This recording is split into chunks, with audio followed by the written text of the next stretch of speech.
আরে ভাই, হাসিনার আত্মীয় বলেই কি তাকে আপনি মেলাইন করবেন? হাসিনার সে 5 তারিখে যে ভূমিকাটা রেখেছে, 3 তারিখ থেকে 5 তারিখ পর্যন্ত, 2 তারিখে এই বাসায় কিন্তু বিদ্রোহ হয়েছে। সে একদিন আমাকে বলে, স্যার আমি সবসময় কাজ করি আল্লাহকে খুশি করার জন্য। আমি ব্যক্তিগতভাবে তাকে চিনি, আজকে থেকে নয়।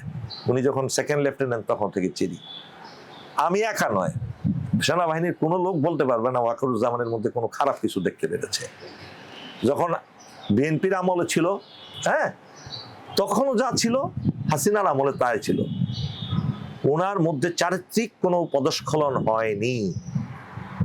আমি কেন একটা লোককে খারাপ বলতে যাব পপুলারিটি পাওয়ার জন্য? ওয়াই? আল্লাহর কাছে জবাবদিহি করতে হবে না? 5 ওয়াক্ত নামাজ পড়ে এই লোক। এবং আমি জানতে পেরেছি, দেখেছি সেই সময়ই সেও যখন মেজর, আমিও মেজর ছিলাম আর্মি সেনা সদরে, একসাথে আমরা দুইজনে একসাথে বের হয়ে আমরা জোহরের নামাজ জামাতে পড়তাম রেগুলার। সেনা সদরে চাকরির সময় ওই জোহরের নামাজটাই শুধু টাইম হতো নামাজের, একসাথে সবাই পড়তাম।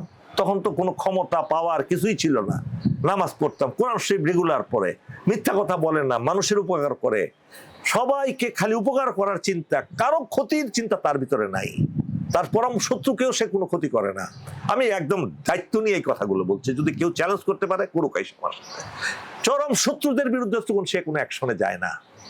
তাকে বলা হয় যে এদের বিরুদ্ধে অ্যাকশন নেন, এটা করেন সেটা করেন, সে কখনো নেয় না, যদি না সেটা একেবারেই সেনাবাহিনীর ভিতরে যদি সেটা সীমা লঙ্ঘিত হয়, তখন বাইরের ব্যাপারে সে চিন্তিতই না। সে একদিন আমাকে বলে, স্যার আমি সবসময় কাজ করি আল্লাহকে খুশি করার জন্য। হ্যাঁ, আমি বললাম আমার তো তাই, সেই রকম আমিও তো একই কাজ করি।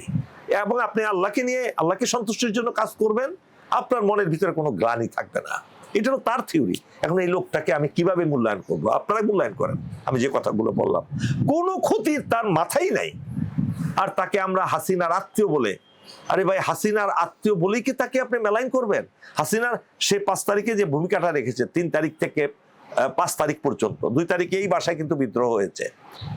এই আপনার সেনাবাহিনীকে আমরা পরামর্শ দিয়েছি যাতে দেশের মানুষের বিরুদ্ধে না যায়, যেখানে বসে আছেন এখানেই, এবং সেটা সারা ওয়ার্ল্ডে প্রচারিত হয়েছে। তারা কিন্তু সেনাবাহিনী কিন্তু দেশের স্বার্থের বিরুদ্ধে যায়নি। মনে করেন ওয়াকারুজ্জামান কোনো পক্ষ না নিয়ে যদি চুপ করে থাকতো যে আমি কিছুই করবে না, তাহলে কি হইতে পারতো? ব্লাডশেড মানে কি? পুলিশই মাইরে শেষ করে ফেলতো। পুলিশই যথেষ্ট ছিল, সে কাজটা তো করে নাই। সে সরাসরি জনগণের পক্ষ নিয়েছে। তারপরেও এই যদি লোকটাকে যদি খুনে আপনি খুঁজে বাইর করেন, এত বড় একটা সিদ্ধান্ত, সারা দেশ আনন্দ আপ্লুত হয়ে গেল। এবং কথাও ছিল তখন, এই মুহূর্তে দরকার সেনাবাহিনীর সরকার। এই পৃথিবীর ইতিহাসে কোনো সেনাবাহিনী প্রধান সুযোগ থেকেও ক্ষমতা দখল করে নাই। সে বারবার গণতন্ত্রের কথা বলতেছে, ইলেকশন দিয়ে কত তাড়াতাড়ি আমি আমার সৈনিকদেরকে ব্যারাকে ফিরিয়ে নিয়ে আসতে পারবো, এইটা বলাও তার দোষ। উনি তো সেনাপ্রধান, উনি কেন ইলেকশনের ঘোষণা দেন? আপনারা প্রচার না করলে এগুলো কিছুই হতো না। আপনারাই বেশি ব্যাপকভাবে, এটা সঠিক নয়। কেন যে সেনাবাহিনী এত কিছু করছে, যদি ইতিহাস লেখেন এটা মহাকাব্য হবে। সে আজকে থেকে না, সেই 48 সাল থেকে। 48 সালের 15ই ফেব্রুয়ারি এই সেনাবাহিনী প্রতিষ্ঠিত হয় দারোগা বাড়িতে। এটা আমি এই ইতিহাসগুলো বলে থাকি সবসময়। সেই থেকে হিসাব করেন তো কি করেছে সেনাবাহিনী। তো সুতরাং এগুলা একেবারেই অবান্তর প্রশ্ন। সেনাবাহিনী ছিল, সেনাবাহিনী আছে, থাকবে। দেশপ্রেমিক সমরে আমরা শান্তিতে, আমরা সর্বত্র আমরা দেশের তরে। দর্শকদের যদি একটা কথাই বলবো, নিজের ইমানকে ঠিক করেন, সব ঠিক। মুসলমান হলে মুসলমানের প্রথম শর্ত হলো ইমান, শক্তিশালী ইমান। আর একজনেরই ইবাদত করা, একজনের কাছে আনুগত্য করা, সেটা হলো মহান আল্লাহ। আর কিছু থাকে না। ভ্রাতৃত্ববোধ সৃষ্টি করেন, দেশের ভালো যেটা হবে সেটা প্রচার করেন, এবং দেশের স্বার্থের বিরুদ্ধে কোনো কাজ করবেন না, ব্যক্তির স্বার্থকে প্রাধান্য দিয়েন না। তাইলে দেশ ঠিক, ইনশাআল্লাহ। এই বার্তাটাই দিচ্ছি। এবং আগামী নির্বাচনে যে মার্কা নিয়ে দাঁড়াইলো ওইটাকে ভ্রুক্ষেপ করবেন না। ভালো লোকটাকে, যে দেশে পার্লামেন্টে পরিচালনা করার ক্ষমতা রাখে, একটা মন্ত্রণালয় পরিচালনা করার ক্ষমতা রাখে, সেই ধরনের লোকদেরকে আপনি ভোট দেন। Forget about party, forget about মার্কা।